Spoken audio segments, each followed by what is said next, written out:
জুলকারনাইন হচ্ছে আল্লাহ তাআলার প্রিয় একজন বান্দা, অনেক বড় সাহসী বীর পুরুষ ছিলেন, গোটা বিশ্বে ইসলাম প্রচার করেছেন। করতে করতে করতে করতে অনেক বড় ঘটনা, আমি সব শেষের ঘটনাটা বলি। উনি জর্জিয়া, বর্তমান যে জর্জিয়ার তিবলিসি এরিয়া, এখানে এসে একটা এলাকার সন্ধান পেলেন, যারা ওনাকে এসে বলল যে এখানে একটা জঙ্গলি গ্রুপ আছে যাদের নাম ইয়াজুজ মাজুজ, তারা এসে আমাদের উপর হামলা করে। হে জুলকারনাইন, আমরা আপনাকে ট্যাক্স কালেক্ট করে দিচ্ছি, আপনি তাদের মাঝে আর আমাদের মাঝে একটা প্রাচীর তৈরি করে দেন। আপনারা ইয়াজুজ মাজুজের নাম শুনেছেন না? ইংরেজিতে বলে গগ ম্যাগগ।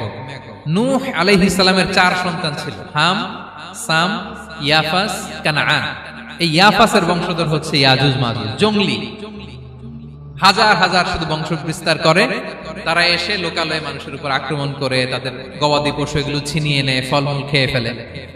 তো জুলকারনাইন বাদশার কাছে যখন বিচার দেওয়া হলো, উনি বললেন ঠিক আছে, তোমাদের ট্যাক্স দেয়া লাগবে না, তোমরা শারীরিক পরিশ্রম করে আমাকে সাহায্য করো। তো উনি বর্তমানে হচ্ছে এক পাশে কৃষ্ণ সাগর, ব্ল্যাক সি, আরেকদিকে কাস্পিয়ান হ্রদ বা কাস্পিয়ান সাগর, এর মাঝখানে 1200 কিলোমিটার লম্বা মাউন্টেন রেঞ্জ, পাহাড়ি এরিয়া, আপনারা গুগলে দেখবেন।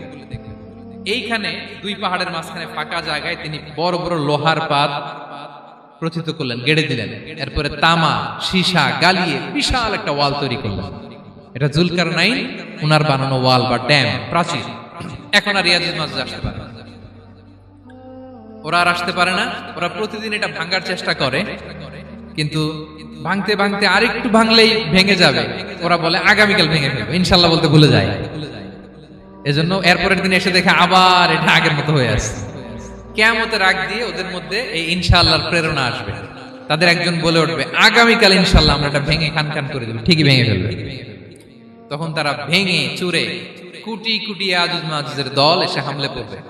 সামনে পড়বে তাবারিয়া সাগর, এক দল এসে তাবারিয়া সাগর এমন ভাবে খাবে, এই দল যাওয়ার পরে আরেক দল এসে এখানে যে সাগরে যে পানি ছিল এটা কল্পনাই করতে পারবে না। তারা পৃথিবীতে ফিতনা ফাসাদ করবে। ঈসা আলাইহিস সালাম তখন আসবেন, দোয়া করবে আল্লাহ তাআলার কাছে মুমিনরা, একটা মহামারী দিবে আল্লাহ তাআলা ইয়াজুজ মাজুজের মধ্যে, ওরা মরে যাবে সব।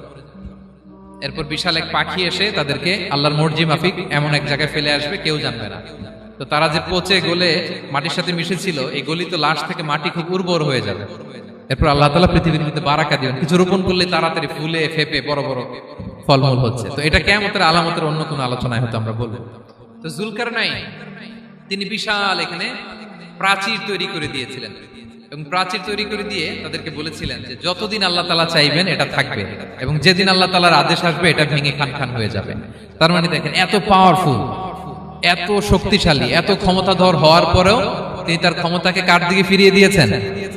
যে আল্লাহ যতদিন চাইবে এই প্রাচীর টিকে থাকবে, যেদিনই আল্লাহ তাআলার আদেশ আসবে এই প্রাচীর ভেঙে খান খান হয়ে যাবে। সো আমরা ক্ষমতার দেখা পেলে, চেয়ার একটা পেলে, আমরা যেন জালিম হয়ে না উঠি, এটা হচ্ছে এখান থেকে শিক্ষা। আমরা যেন জুলুম না করি।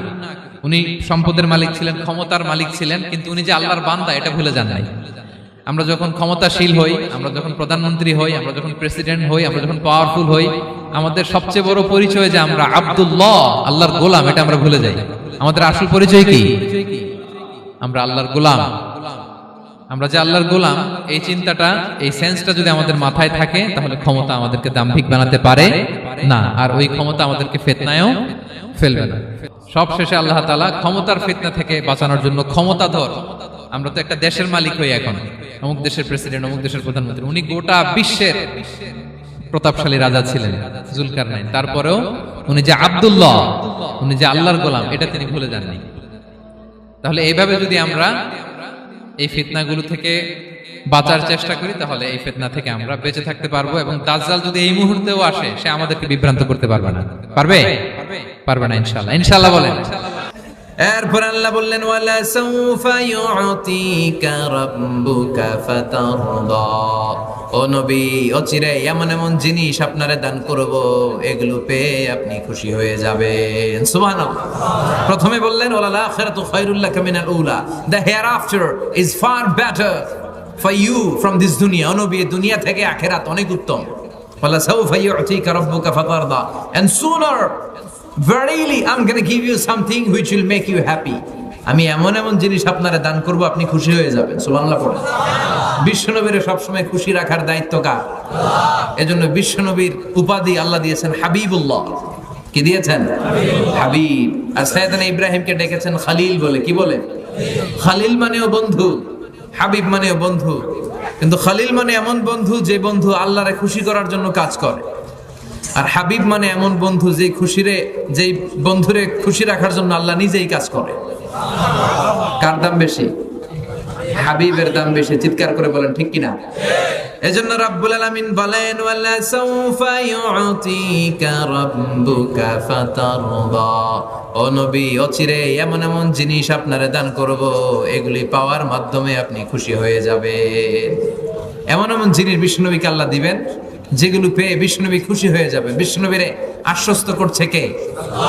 আগাম সুসংবাদের বাণী বিষ্ণুনবীকে শোনাই দিচ্ছে কে? যে নবী হতাশ হবেন না, নিরাশ হবেন না, হাল ছাড়বেন না, আমার উপর ভরসা রাখেন। এমন এমন জিনিস আপনারে দেব, এই জিনিসগুলো দেওয়ার মাধ্যমে আপনার আমি খুশি করে দেবো। সুবহানাল্লাহ পড়ো। কি কি জিনিস বিষ্ণুনবীরে দিয়ে আল্লাহ খুশি করলেন শুনতে চান? শুনতে মনে চায়? কষ্ট। ওয়ালা সাউফা ইউতিকা রাব্বুকা ফাতারদা। নবী অচিরে এমন এমন জিনিস আমি আপনাকে দান করব, আপনি খুশি হয়ে যাবেন। সুবহানাল্লাহ পড়ো। কি কি জিনিস দিয়ে বিশ্বনবীর আল্লাহ খুশি করলেন দেখেন। আল্লাহর কাজই হচ্ছে বিশ্বনবী যেখানে মন খারাপ, বিশ্বনবীর যেখানে হতাশ অবস্থা, ওইখানে এমন জিনিস বিশ্বনবীকে আল্লাহ দিয়ে দেন, ফলে বিশ্বনবী খুশি হয়ে যান। নাম্বার 1, মাক্কি জীবনে বিশ্বনবী দেখলেন যে দাওয়াতি কাজের অগ্রগতি হচ্ছে না। বিশ্বনবী খুব ভালো অ্যানালাইসিস করতে পারতেন। কি করতে পারতেন? বিশ্লেষণ। উনি অ্যানালাইসিস করলেন, দেখলেন যে মক্কার ভেতরে 2 জন লোকের একজন যদি ইসলামের ভেতরে না আসে, তাহলে ইসলামের কাজকে এগিয়ে নেওয়া কঠিন হয়ে যাবে।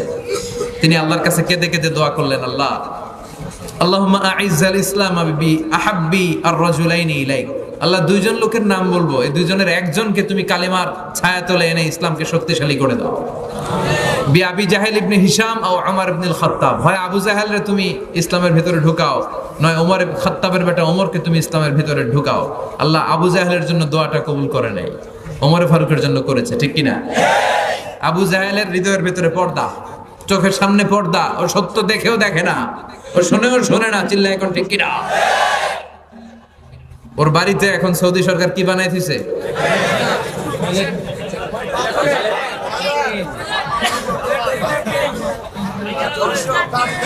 হাম্মাম, ল্যাট্রিন। বাঙালি হাজিরা গেলেই যাই ভরাই দিয়ে আসে একেবারে। আবু জাহেল্লা তোরে পাই না, তোর ল্যাট্রিন পাইছি। তো ল্যাট্রিন পাইয়া এই কাম করে। আবু জাহেল্লারে পাইলে কি করতো? জুতা পিটা করতো। এই আবু জাহেল সে কালিমা পড়তে পারে নাই। ওমর ফারুকের জন্য এই দোয়াটা কবুল করে নিল কে? বিশ্বনবী রাতের বেলা কেঁদে কেঁদে দোয়া করলেন, আল্লাহুম্মা আইজ্জাল ইসলাম বিহাব্বির রাজুলাইনি ইলাই। আল্লাহ আপনার কাছে যারে ভালো লাগে এই 2 জনের একজনকে আপনি ইসলামের ভিতরে ঢুকান। আল্লাহ ওমর ফারুকের জন্য দোয়া কবুল করলেন। বিশ্বনবী তখন আরকাম ইবনে দারিল আরকামের ঘরে লুকিয়ে লুকিয়ে দাওয়াতি কাজ করতেন। ওমর ফারুক খোলা তলোয়ার নিয়ে ছুটে এসেছে বিশ্বনবীকে মারার জন্য। ছুটে আসছে, এই দৃশ্য দেখে হামজা ইবনে আব্দুল মুত্তালিব বিশ্বনবীর কাছে যায় বলে, ইয়া রাসূলুল্লাহ পালিয়ে যান, ওমর ফারুক আসতেছে আপনাকে মারার জন্য। বিশ্বনবী বললেন, হামজা আপনি সরে যান, অন্যান্য সাহাবাদেরকেও সরে যেতে বলেন, ওমরকে আমার কাছে আসতে দেন। আমার মনে হয় ওই যে রাতের বেলা চোখের পানি ছেড়ে আমি আল্লাহর কাছে দোয়া করেছি, আমার ওই দোয়াটা আজকে কবুল হতে চলেছে। ওমর ফারুক আসলেন, এসে তলোয়ারটা রেখে বলেন, আশহাদু আল্লা ইলাহা ইল্লাল্লাহ ওয়া আশহাদু আন্নাকা মুহাম্মাদুর রাসূলুল্লাহ। আমি সাক্ষ্য দিলাম আল্লাহ ছাড়া কোনো ইলাহ নাই, আর আপনি আল্লাহর প্রেরিত বান্দা ও রাসূল। আল্লাহু আকবার। ওমর ফারুক ইসলামের ভেতরে ঢুকে গেলেন, বিশ্বনবী খুশি হয়ে গেলেন। আল্লাহু আকবার। ওয়ালা সাউফা ইউতিকা রাব্বুকা। ও নবী, এমন এমন জিনিস আপনাকে আমি দিব, আপনি খুশি হয়ে যাবেন। ওমর ফারুককে ঢুকাই দিলেন ইসলামে। খুশি হয়ে গেল কে? কয় আল্লাহ। কে খুশি হইল? বিশ্বনবী খুশি হয়ে গেল। ওমর ফারুক ইসলামে ঢুকার সাথে সাথে ইসলামের শক্তিকে বাড়িয়ে দিল কে? ওমর ফারুক কালিমা পড়ার পরে বিশ্বনবীর বলে, নবী লুকিয়ে লুকিয়ে দাওয়াত দেন কেন? আলাইসাল কোরআন কিতাবুন হাক। এই কোরআন কি সত্য কিতাব নয়? বিশ্বনবী বললেন, কোরআন সত্য কিতাব। আলাইসা আনতা রাসূলুন হাক। আপনি কি সত্য রাসূল নন? আমিও সত্য রাসূল। আলাইসাল্লাহু ইলাহুন হাক। আমাদের আল্লাহ কি এক ইলাহ, সত্য ইলাহ নয়? বিশ্বনবী বললেন আল্লাহ সত্য। ওমরে ফারুক বলে আমাদের কোরআন সত্য, আপনি নবী সত্য, আমাদের রব সত্য। ফাফিমাল ইখতিফা, তাহলে আর লুকিয়ে লুকিয়ে কেন? ফাফিমাল ইখতিফা, আর গোপন দাওয়াত কেন? বাইরে বের হয়ে পড়েন। আমি ওমরে ফারুক, আমার নেতৃত্বে আমি তাকবীর দেব। দুই কাতার করলেন। দ্বিতীয় কাতারের নেতা বানালেন হামজা ইবনে আব্দুল মুত্তালিবকে। প্রথম কাতারের নেতা নিজেই আর একটা ভাষণ দিলেন, মান আরাদান তাসকুলা উম্মু ইয়াতামা ওয়ালাদু তারমিলা যাওজাতুহু ফালিয়াসুদ্দানি। তিন বাক্যের একটা ভাষণ দিলেন, বললেন মান আরাদান তাসকুলা উম্মু, কে আছো মায়ের বুককে খালি করতে চাও? ইয়াতামা ওয়ালাদু, কে আছো সন্তানগুলার ইয়াতিম বানাতে চাও? তারমিলা যাওজাতুহু, কে আছো স্ত্রীকে বিধবা বানাতে চাও? ফালিয়াসুদ্দানি, পারলে আমি খাত্তাবের বেটা ওমর রে ঠেকাও। আল্লাহু আকবার বলে স্লোগান দিলেন। এই স্লোগানের আওয়াজ মক্কায় আর আগে হয় নাই। উনি পড়লেন লিল্লাহি তাকবীর, সবাই পড়লো স্লোগান শুরু। হাঁটতে লাগলেন, চলতে লাগলেন, হাতের সাথে হাত লাগিয়ে এই মক্কার জমিনে প্রকাশ্যে তাকবীর শুরু। আবু জাহেল, উতবা, শাইবা, ওয়ালিদ ইবনে মুগিরা সবাই ওমরে ফারুকের সামনে এসে দিছে দৌড়। মিছিল দেখে বের হইছে, আইসে দেখে সামনে কে? ওমরে দেখে দৌড়। ওমরে ফারুক কালিমার ছায়া তলে এসে ইসলামকে শক্তিশালী করলো, আর বিশ্বনবী খুশি হয়ে গেলেন। সুবহানাল্লাহ পড়ো।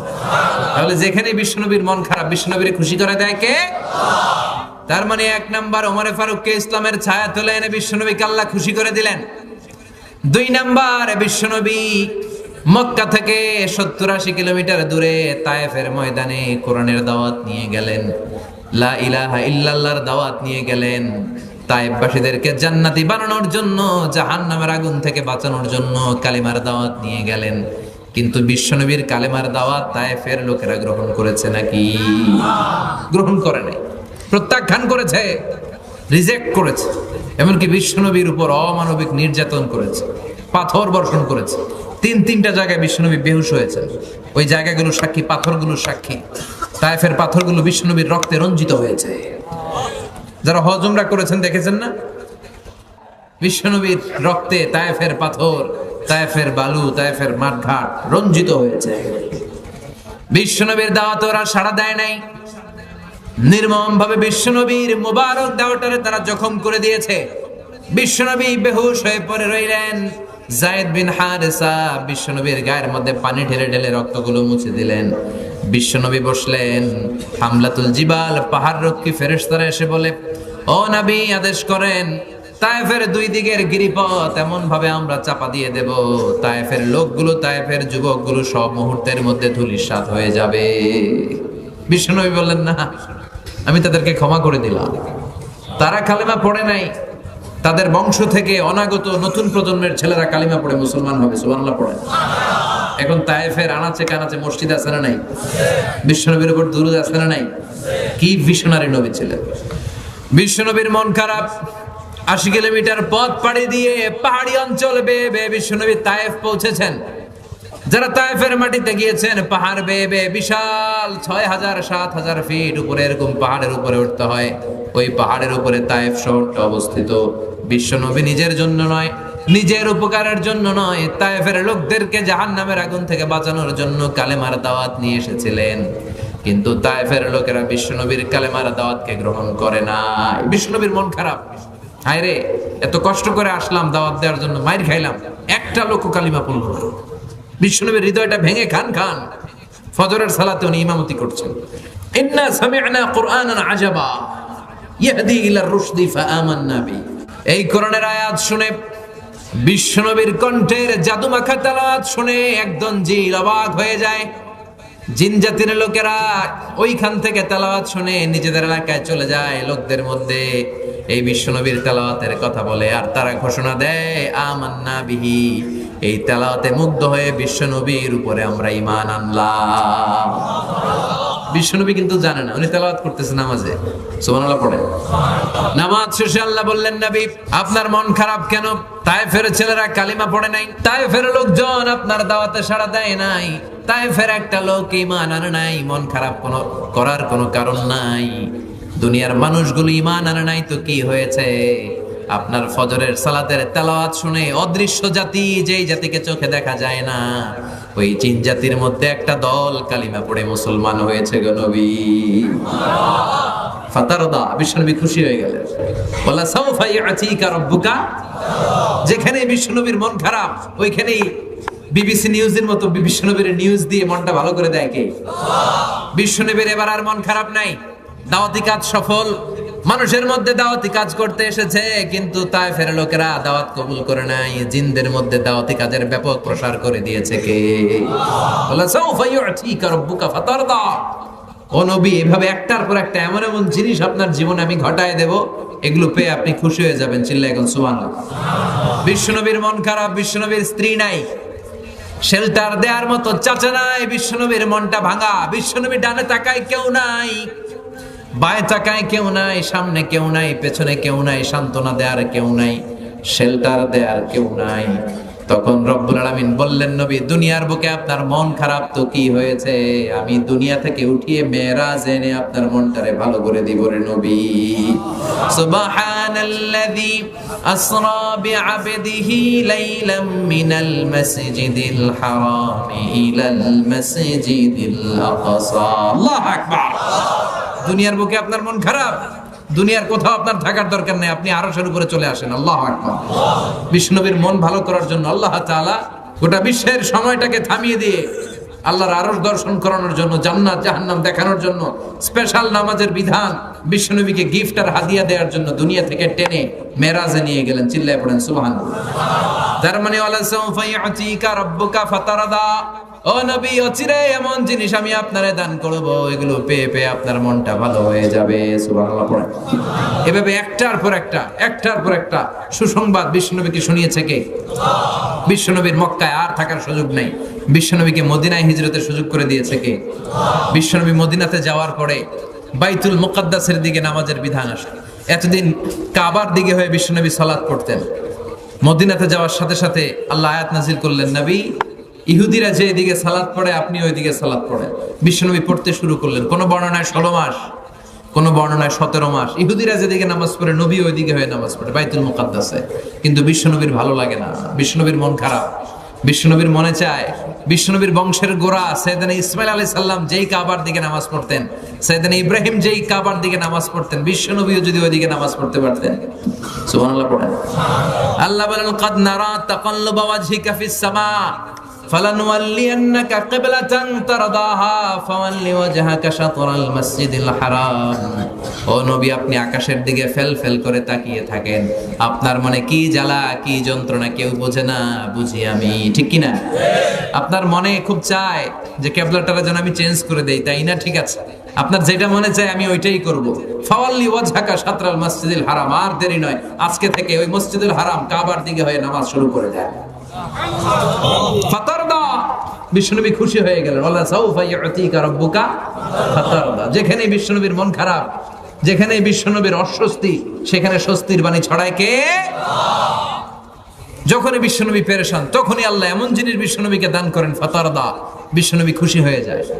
আমার প্যারা নবী, দয়ার নবী, মায়ার নবী, রহমতের নবী আবার পেরেশান হলেন।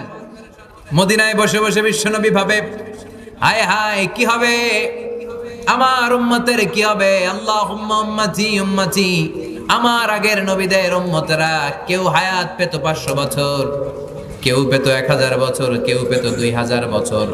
যারা 2000 বছর হায়াত পেয়েছে তারা অনেক বছর আল্লাহর ইবাদত করতে পেরেছে।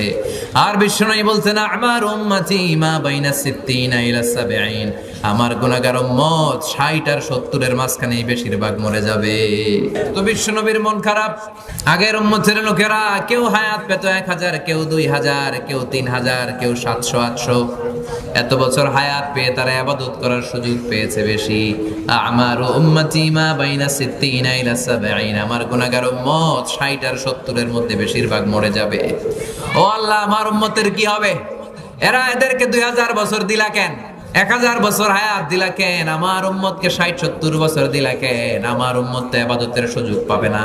আল্লাহ বলে, নবী চিন্তার কারণ নাই, ইন্না আনজালনাহু ফি লাইলাতিল কদর ওয়া মা আদরাকা মা লাইলাতুল কদরি, লাইলাতুল কদরি খায়রুম মিন আলফি শাহর। সুবহানাল্লাহ পড়েন। ও ও নবী, ওদের বয়স বেশি বেশি, আপনার উম্মতরে আমি কদর দিয়েছি, ওদেরকে লাইলাতুল কদর দেই নাই। আল্লাহু আকবার। লাইলাতুল কদর খায়রুম মিন আলফি শাহর। কদরের রাত 1000 মাসের চেয়েও সেরা। একটা কদরের রাতে কেউ যদি ঠিকঠাক ইবাদত করতে পারে, 1000 বছর ইবাদত করলে যেই সওয়াব, ওই সওয়াব আমলনামায় দিবে কে?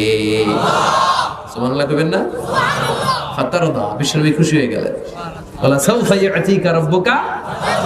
ও নবী, অচিরে এমন এমন জিনিস আপনারে দেব, আপনি খুশি হয়ে যাবেন। কদরের রাত দিলাম। এবার 60 বছর 70 বছর যারা হায়াত পায়, তারা যদি 60টা কদরের রাত পায়, আগের উম্মতের চেয়ে তাদের ইবাদত বেশি না কম? সুবহানাল্লাহ কইবেন না? বিশ্ব নবীর খুশি করে দেয়া কার কাজ? চিল্লায় বলেন কার কাজ? এরপর আল্লাহ বলেন, নবী আপনি খুশি হবেন না কেন? আপনাকে আমি ওসিলা দিলাম, ফাদিলা দিলাম। আতি মুহাম্মাদিনিল ওয়াসিলাতা ওয়াল ফাদিলা ওয়াবআথু মাকামান মাহমুদা। শ্রেষ্ঠতম স্থান আপনারে দিলাম। মুফাসসিররা হয়রান হয়ে গিয়েছেন, মাকামে মাহমুদ কি? সবশেষে ওনারা বলেছেন আল্লাহর সিংহাসনের পরে সবচেয়ে দামি যে সিংহাসনটা, ওইটার নাম মাকামে মাহমুদ। আল্লাহু আকবার। আবার আল্লাহ বললেন, ইন্না আ'তাইনাকাল কাউসার ফাসাল্লি লিরাব্বিকা ওয়ানহার ইন্না শানিআকা হুয়াল আবতার। সুবহানাল্লাহ বলেন। ও নবী, ইন্না আ'তাইনাকাল কাউসার, আমি আপনারে কাউসারের মালিক বানিয়ে দিলাম। কিয়ামতের দিন হাউজে কাউসারের পানি আপনার উম্মতকে আপনি পান করাবে। আহলা মিনাল আসাল, এই হাউজে কাউসারের পানি এটা মধুর চাইতেও মিষ্টি। আবরাদু মিনাস সালজ, বরফের চাইতেও ঠান্ডা। আবিয়াদু মিনাল লাবান, দুধের চাইতেও সাদা। মান শারিবা মিনহা লাম ইয়াজমা আবাদা, এক ঢোক যে খাওয়ার সুযোগ পাবে, চিরকালের জন্য গলার তৃষ্ণা মিটে যাবে। বিশ্বনবীকে কাউসার দান করেছে কে? ফাতারদা, বিশ্বনবী খুশি হয়ে গেলেন। আল্লাহু আকবার। এরপরও বিশ্বনবী শান্ত হবেন না। কিয়ামতের কঠিন ময়দানে বিশ্বনবী মাকামে মাহমুদে সিজদায় লুটিয়ে পড়ে কাঁদবেন। রব্বুল আলামিন সাইয়েদনা জিবরাইল রে বলবেন, ইয়া জিবরিল ইযহাব ইলা মুহাম্মদ ওয়াসআলহু মা ইউবকিকা। ও জিবরাইল, তুমি যাও আমার নবী মুহাম্মদ রে জিজ্ঞেস করো, নবী আপনি কাঁদেন কেন? সাইয়েদনা জিবরাইল বলবেন, নবী সিজদায় পড়ে কাঁদেন কেন? বিশ্বনবী সিজদায় পড়ে কাঁদতে থাকবে আর বলবে, উম্মতি উম্মতি, আমার গুনাহগার উম্মতের কি হবে? আল্লাহ বলবেন, নবী কাঁদবেন না। ইন্না সানুরদিকা ফি উম্মাতিক ওয়ালা নাসুক। আজকে আমি আপনারে অপমানিত করব না, আপনার উম্মতের বিষয়েও আজকে আমি আপনারে খুশি করাইয়া দিব। আজকেও খুশি করাবো আপনারে। ইরফা রাসাক, মাথা তোলেন। আর সিজদায় পড়ে থাকবেন না, মাথা তোলেন। ইরফা রাসাক, সাল তুতা, কি চাইবেন চান দিয়ে দেব। ওয়াশফা তুশাফা, যার জন্য সুপারিশ করবেন কবুল করে নেব। ওয়ালা সাউফা ইউতিকা রাব্বুকা। ও নবী, আপনারে খুশি করে দেয়া আমার কাজ। অচিরে এমন এমন জিনিস, এমন এমন অনুগ্রহ, এমন এমন দান আমি আপনারে করব, এগুলো পেয়ে আপনি খুশি হয়ে যাবে, খুশি হয়ে যাবেন। এরপরে বিশ্বনবী ঠান্ডা হবেন। উম্মতের মায়ায় অস্থির, অস্থির, জান্নাতে ঢোকার আগ পর্যন্ত অস্থির। সুবহানাল্লাহ পড়ে।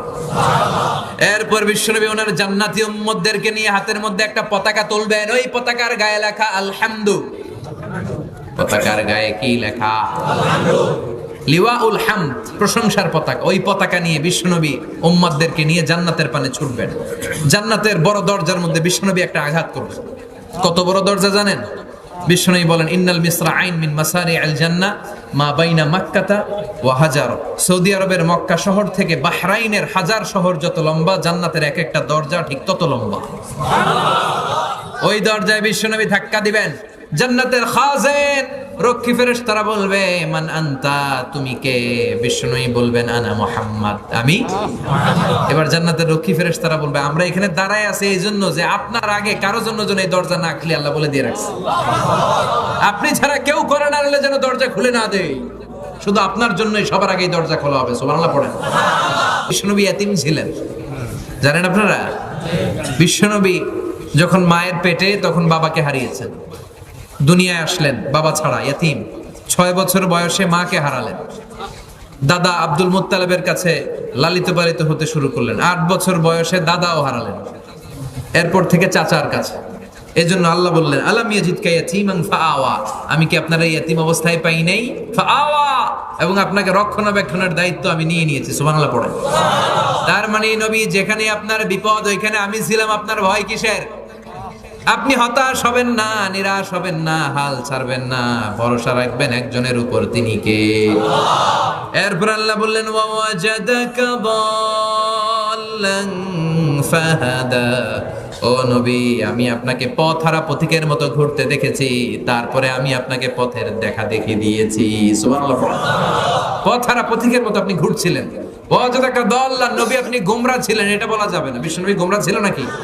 বিশ্বনবী পথহারা পথিকের মতো পথ খুঁজছিলেন। আমি বাঁশখালী যাব, কিরে কোন রাস্তা দিয়ে যাব? এইটা না ওইটা? আল্লাহকে ওইটা না এটা দিয়ে যাও। সুবহানাল্লাহ কইবেন না? He was searching to the truth path and Allah guided him to the right way. Vishnu পথ খুঁজছিলেন কোন পথে চলবেন, আল্লাহ বললেন ওইটা না এটা দিয়ে যান। আমি পথ দেখাই দিয়েছি, চিল্লায় পড়েন আল্লাহু আকবার। আমরা যদি কখনো পথ ভুলে যাই, আমরা যদি কখনো পথ হারিয়ে ফেলি, আমাদেরকে পথ দেখায় কে? হেদায়েত দেওয়ার মালিক কে? আল্লাহ বললেন ইন্নাকা লা তাহদি মান আহবাবতা ওয়ালাকিন্নাল্লাহা ইয়াহদি মান ইয়াশা। ও নবী আপনি চাইলেই কাউরে হেদায়েত দিতে পারেন না, হেদায়েত দেয় কে? বিশ্বনবী কাউরে হেদায়েত দিতে পারে? কোন আল্লাহর ওলি? খাজা বাবা, ল্যাংটা বাবা, আউলা বাবা, জাউলা বাবা, পৃথিবীর কেউ? বড় হুজুর, ছোট হুজুর, ইমাম সাহেব, খতিব সাহেব, মুফাসসিরে কোরআন, কেউ হেদায়েত দিতে পারে? হেদায়েত দেয় কে? পৃথিবীতে অনেক বাবা ছিল নবী, ছেলের হেদায়েত হয় না, আছে না নাই? ছেলে ছিল নবী, বাবার হেদায়েত হয় না, আছে না নাই? স্বামী ছিল নবী, স্ত্রীর হেদায়েত হয় না, আছে না নাই? সাইয়েদনা ইব্রাহিম আলাইহিস সালাম উলুল আজমি মিনার রাসূল খলিলুল্লাহ, কিন্তু বাবার কপালে হেদায়েত জুটেছে নাকি? নূহ আলাইহিস সালাম আল্লাহর বড় পয়গম্বর, কিন্তু তার ছেলে কানানের হেদায়েত হয়েছে নাকি? লূত আলাইহিস সালাম আল্লাহর অত্যন্ত প্রিয় নবী, ওনার স্ত্রীর হেদায়েত হয়েছে নাকি? এরপরে আসিয়া আল্লাহর প্রিয় বান্দি, দুনিয়ার সব মুমিন নারীদের জন্য মডেল, কিন্তু আসিয়ার স্বামী ফেরাউনের নসিবে হেদায়েত জুটেছে নাকি? হেদায়েত দান করে কে? একচ্ছত্র নিরঙ্কুশ ভাবে এটা আল্লাহ হ্যান্ডেল করেন, এই ক্ষমতা আল্লাহ কাউরে দেন নাই। চিল্লায় বলেন ঠিক কি না? আল্লাহ বললেন ওয়াজাদাকা দাল্লান ফাহাদা। ও নবী আপনারে আমি পথহারা পথিকের মতো ঘোরাঘুরি করতে দেখেছি, অতঃপর আমি আল্লাহ নিজেই আপনারে পথ দেখিয়েছি। পথ দেখায় কে? তিন নাম্বার অনুগ্রহের কথা আল্লাহ বললেন ওয়াজাদাকা আইলান ফাআগনা। ও নবী আমি আপনাকে নিঃস্ব অবস্থায় পেয়েছি, অর্থহীন অবস্থায় পেয়েছি, তারপরে আমি আল্লাহ নিজ অনুগ্রহে আপনারে ধনী বানিয়ে দিয়েছি। সুবহানাল্লাহ। তাফসিরে এসেছে ফাআগনা বিখাদিজা, খাদিজার মাধ্যমে আমি আপনারে ধনী বানিয়ে দিয়েছি। সুবহানাল্লাহ কইবেন না? বিশ্বনবী শুরুতে রাখাল চড়াতেন। বুখারীর বর্ণনা মা মিন নাবিয়্যিন ইল্লা রাআল গানাম, এই পৃথিবীতে এমন কোন নবী নাই যেই নবী ছাগল চড়ায় নাই। সাহাবারা বলল ইয়া রাসূলুল্লাহ বলেন কি আপনিও? আনসারী সাহাবী যারা, তারা তার মক্কার জীবন দেখে নাই, তারা বলতো আপনিও? বিশ্বনবী বলেন আমি তো অল্প কিছু কিরাত টাকার বিনিময়ে মক্কার লোকদের ছাগল চড়ায় দিতাম। প্রথমে তিনি কাউবয় রাখাল হিসেবে ক্যারিয়ার শুরু করলেন, এরপরে শুরু করলেন খাদিজার অ্যাপয়েন্টেড কর্মচারী হিসেবে, এরপরে বিশ্বনবী বিজনেসম্যান হিসেবে জীবন শুরু করলেন, এরপরে খাদিজারে বিশ্বনবীর বউ বানায়া দিল কে? নবীর প্রথম বউ খাদিজা। কি সুন্দর নাম খাদিজা, বললে ভালো লাগে না? প্রথম নারী যিনি কালিমা পড়ে ইসলাম ধর্ম গ্রহণ করেছেন, আমাদের আম্মা জান। বিশ্বনবীর প্রথম বউ, 25 বছর বিশ্বনবীর সাথে সংসার করেছেন, 3 বছর বিশ্বনবীর সাথে জেল খেটেছেন শিয়াবে আবি তালেবে। কেমন বউ? জামাইও জেলখানায়, বউ জেলখানায়। বিশ্বনবীর সবগুলো বাচ্চা সন্তান ছেলে মেয়ে এই মহিলার গর্ভ থেকে এসেছে, একজন ছাড়া ইব্রাহিম বিশ্বনবীর আরেক বউ মারিয়ার গর্ভে এসেছে, বাকি সব খাদিজার গর্ভে। যে আমরা ফাতেমা, বিশ্বনবীর কন্যার নাম কি? ফাতেমার মায়ের নাম কি? খাদিজা। সুবহানাল্লাহ। ফাতেমা, রুকাইয়া, উম্মে কুলসুম, জায়নাব, এই 4 জনের মাই খাদিজা। আবার আব্দুল্লাহ, কাসেম, এদের মায়ের নামও খাদিজা। বিশ্বনবীর সব সন্তান এসেছে খাদিজার পেট থেকে। বরকত বেশি না কম? বিশ্বনবী ভয় পেলে খাদিজার কাছে গেলে ভয় কেটে যেত, সাহস যোগাতেন, শেল্টার দিতেন, ছাতার মতো মাথার উপরে দাঁড়িয়ে থাকতেন। আল্লাহু আকবার। বিশ্বনবী বলতেন রুজিক তো হুব্বাহা, খাদিজার ভালোবাসা আমার অন্তরে আল্লাহ রিজিক হিসেবে দিয়েছে। আবার বিশ্বনবী বলতেন আল্লাহ যেই কিয়ামতের দিন বন্ধু বন্ধুরে চিনবে না, ভাই ভাইরে চিনবে না, কেউ কাউরে চিনবে না, ওই কঠিন দিনে আমি আমার খাদিজারে যেন ভুলে না যাই, আমার খাদিজারে যেন দেখা মাত্রই চিনতে পারি এটা আমার খাদিজা। খাদিজাকে নিয়ে মা আয়েশা একদিন একটা কটু কথা বলেছিল, ও নবী, কবে আপনার এই বুড়ি মহিলা, বুড়ি বউ খাদিজা ইন্তেকাল করেছে, তারপরে কত সুন্দরী সুন্দরী বউ আমরা এসেছি, আমগরে ভাল লাগে না? খালি বুড়ির কথা কন কেন? খালি বুড়ির কথা স্মরণ করেন, আমরা আছি, আমাদের দিকে তাকান, আমরা কত সুন্দরী, আমরা কত ভালো। বিশ্বনবী রেগে গেলেন, মা আয়েশাকে এইভাবে ধরলেন। জীবনে কোনোদিন কোনো স্ত্রীর গায়ে হাত তোলে নাই, শুধু ওই দিন মা আয়েশাকে এইভাবে ধরেছিলেন আর বলেছিলেন, আয়েশা খবরদার জীবনে এই কথা বলবা না, আমার খাদিজা আমার বিপদের দিনের সঙ্গিনী, তোমরা আমার সুখের দিনের সঙ্গিনী, তোমরা কেউ আমার সাথে জেল খাটো নাই, খাদিজা আমার সাথে জেল খেটেছে 3 বছর। কয় বছর? খাদিজা যখন ইন্তেকাল করলো, বিশ্বনবী কবর দিলেন, দোয়া করলেন আর কাঁদলেন। সাহাবারা দোয়া শেষে চলে যায়, আবু বকর বললেন, নবী কবর দেয়া হলো, খাদিজাকে দোয়া করা হলো, এবার চলেন। বিশ্বনবী তবুও যান না। বিশ্বনবী বললেন, আবু বকর তোমার মনে চাই তুমি ঘরে ফিরে যাও, আমি যাব না, আমি দাঁড়িয়ে থাকবো, খাদিজার কবরের 3টা প্রশ্নের জবাব আমি বিশ্বনবী দিয়ে তারপরে ঘরে ফিরে যাব। সাইয়েদনা জিবরাইল এসে বললেন, নবী আর কান্না করবেন না, আর দাঁড়িয়ে থাকবেন না, আর বায়না ধরবেন না, বন্ধুর সাথে চলে যান, খাদিজার কবরের 3টা প্রশ্নের জবাব নিয়ে আপনার টেনশনের দরকার নাই। টেনশন কার? আপনি তাড়াতাড়ি চলে যান, আপনার স্ত্রী খাদিজা যদি কবরের 3টা প্রশ্নের জবাব দিতে কোনো ভুল করে ফেলে, আরশের উপর থেকে আল্লাহ নিজেই জবাব দিয়ে দিবে। আল্লাহু আকবার! কি মহিলা ছিল, বিশ্বনবীকে সবসময় আগলে রেখেছে, শেল্টার দিয়েছে, প্রতিভক্ত ছিল। খাবার নিয়ে বিশ্বনবীর জন্য এদিক সেদিক যেতেন, বিশ্বনবী না আসলে খেতেন না, বিশ্বনবীকে কলিজার চাইতো বেশি ভালোবাসতো, পতি যা বলবে তাই শুনতো। ও মায়েরা, খাদিজাতুল কুবরার জীবনী থেকে আপনাদের জন্য শিক্ষা হলো পতিভক্তি। কি ভক্তি? এখন পতিভক্তি নাই, আমরা করি নারী ভক্তি। এখন নারী নির্যাতন কমে গেছে বাংলাদেশে, বেড়ে গেছে পুরুষ নির্যাতন। এখন আমরা ভক্তি করা লাগে, আমরা ভক্তি না করলে ঘরে খাওয়ান নাই, এরকম ঝামেলা আছে না নাই? কথা বলেন। আপনাদের নাগাইশের মহিলারা অনেক ভদ্র, নাগাইশের মহিলারা নিশ্চয়ই পতিকে অনেক ভক্তি করে।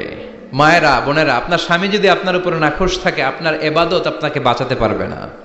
বিশ্বনবী ফাতেমাকে বললেন, ফাতেমা তুমি বিশ্বনবীর মেয়ে হতে পারো, কিন্তু আলী যদি তোমার উপরে নাখোশ থাকে, তোমার সব শেষ, সব শেষ। আবার বিশ্বনবী বললেন, আমি যদি এক আল্লাহ ছাড়া কারো সামনে মাথাটা নত করার বিধান দিতাম, এক আল্লাহ ছাড়া যদি কাউকে সেজদা করতে আমি বলতাম, আমি দুনিয়ার সব নারীদের বলতাম স্বামীর পায়ে সেজদা দিয়ে পড়ে থাকো। কি সম্মান আল্লাহ দিলেন স্বামীকে! আপনার জান্নাত আপনার স্বামীর ভেতরেই। স্বামীকে সন্তুষ্ট করেন, স্বামীর আনুগত্য করেন, দেখবেন ফ্যামিলিটা সুন্দর হবে। আর স্বামীরা স্ত্রীদেরকে ভালোবাসেন, স্ত্রীদেরকে ভালোবাসার গল্প শোনাবেন, দামি দামি শাড়ি কিনে দিবেন, তারপরে রাত্রিবেলা গান শোনাবেন, স্ত্রীর সাথে প্রেম নিবেদন করেন, ভালোবাসা নিবেদন করেন, সংসারটারে শান্তিপূর্ণ করে দিবে কে? তার মানে খাদিজাতুল কুবরার জীবনী থেকে শিক্ষা কি? বললা গেছি, কি শিক্ষা? পতিভক্তি। কি ভক্তি? স্বামীকে ভক্তি করা লাগবে, তা না হলে জান্নাত নাই। অনেক নারীদের জন্য জান্নাতে যাওয়া সহজ, very easy way. Our beloved Prophet Muhammad has prescribed a very easy way to enter the paradise for the women. নারীদের জন্য জান্নাতে যাওয়ার সহজ শর্টকাট। মায়েরা আবার কান খাড়া করেন খরগোশের মতো, শর্টকাট বলে দিয়ে যাই। আল মারআতু ইযা সাল্লাত খামসাহা, বিশ্বনবী ফরমান 4টা কাজ যে নারী দুনিয়ার বুকে করবে, ওই নারীর জন্য জান্নাতের 8টা দরজা খুলে দিবে কে? আল্লাহ। 1 নম্বর, আল মারআতু ইযা সাল্লাত খামসাহা, 5 ওয়াক্ত নামাজ যে মেয়েরা পড়বে, সামাত শাহরাহা, যারা রমজানের রোজা রাখবে, আতাআত বালাহা, স্বামীর আনুগত্য করবে, হাফিজাত ফুরুজাহা, লজ্জাস্থানের হেফাজত করবে। এই 4টা কাজ যে নারীরা করবে, 8টা জান্নাতের দরজা তাদের জন্য খুলে দিবে কে? আল্লাহ। সহজ হয়ে গেল না? মাত্র 4টা। কয়টা? 4টা। আরো জোরে বলেন, কয়টা? 4টা। মাত্র 4টা কাজ। আর কিছু কাজ করতে বিশ্বনবী নিষেধ করেছেন। জামার উপর দিয়ে পারফিউম মেখে যেতে নিষেধ করেছেন মুহাম্মদ সাল্লাল্লাহু আলাইহি ওয়াসাল্লাম। আইয়ুমা ইমরাআতিন ইস্তাআতারাত, যেই মহিলারা পারফিউম মেখে বের হলো পুরুষদের দৃষ্টি আকর্ষণের জন্য, কিয়ামতের দিন জিনাকারিনীদের কাতারে ওদেরকে দাঁড় করাবে কে? অনেক মহিলারা আছে ঝাঁঝালো পারফিউম দেয়, আছে না? টেম্পুর মধ্যে বসাই যায় না, না সিএনজিতে বসছেন, এদিকে বসছে খালাম্মায়, হায় হায় মা, আপনার পুরো দেহটা ঢাকা থাকতে হবে। যে ড্রেস পরবেন you should cover your whole body.